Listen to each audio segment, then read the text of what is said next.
Roy, thanks for being with us. I tell you what, you look at what the CCP is doing and our lack of response.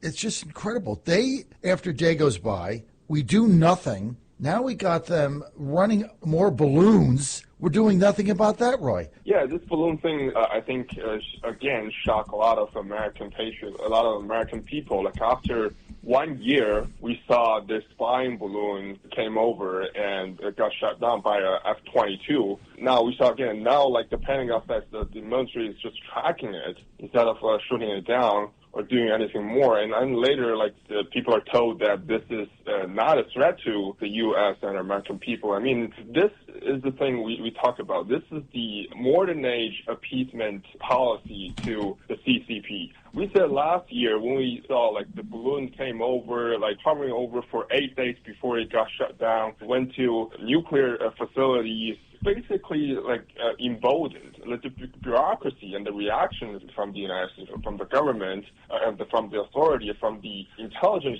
agency, just emboldened CCP and gave other rivals of the United States a lot of confidence, doing more harms, of doing more harassment towards the United States. Now we see it's coming over again. Now we see the hacking against the United States are surging over the past year. Now again we're seeing no actions and no information even given to the American people. We already share a lot of pieces of information and intelligence over the past year about this balloon thing. Right? CCP has over 200 tiers of balloons for military use. They have over 1,000 launch bases in China.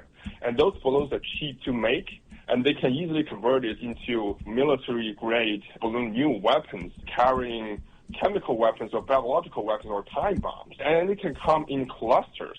We've already seen what happened to Taiwan even prior to the election. The CCP sent 3 or 5 balloons, and remember they can send hundreds. And it can be controlled by one computer and AI. Also, there are launch bases in Saudi Arabia, and the Bahamas, and Venezuela, apart from thousands of them in China.